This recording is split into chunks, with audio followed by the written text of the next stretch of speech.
Hi, my name's Ben. I work for the Game House, and today I just wanted to do a quick little breakdown of the results of the 2023 NBA Draft Lottery, what each team's odds were, and what that means for every team. So, as you can see on the left, these are each team's percentage chance of getting the number one overall pick, and on the right over here from CBS, I have the official lottery results. So we're just going to follow along real quick. New Orleans has the 14th pick. They had the least chance of getting the number one pick. Then it goes to Toronto and Oklahoma City. Those both match up with the percentages of getting the number one overall pick.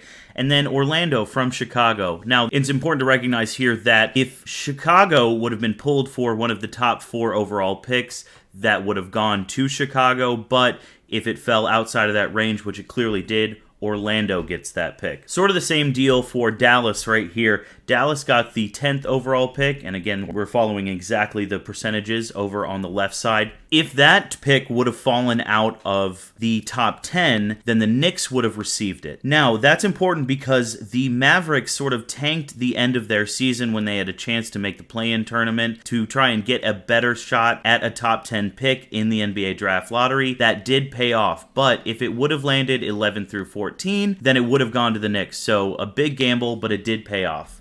And then it's Utah, Washington, and Indiana. That's all chalk right over here, as you can see. And then finally, the only real big surprise is Detroit at number 5. They were tied for the best odds to get the number one overall pick, and they fell out of the top 4.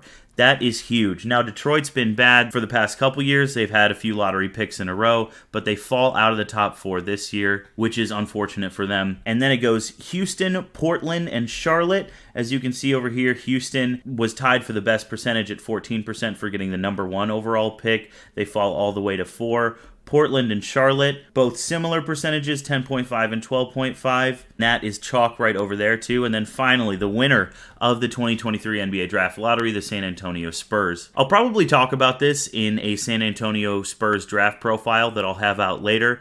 But the San Antonio Spurs won the right to draft Victor Wembanyama, who's being heralded as a cannot-miss draft prospect, an absolutely franchise-changing player, a generational player.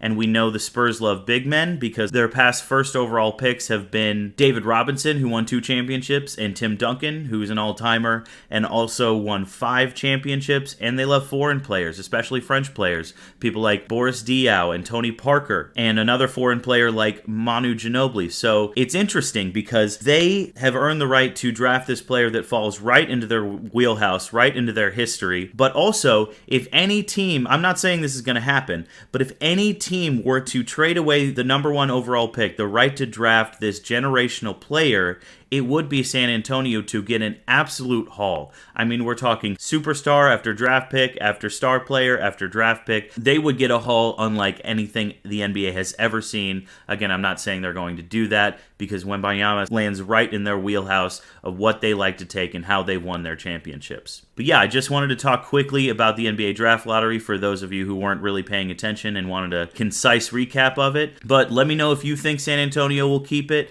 Let me know who you think Charlotte, Portland, and Houston will take with the 2, 3, and 4 overall picks. And thanks so much for watching. I appreciate it.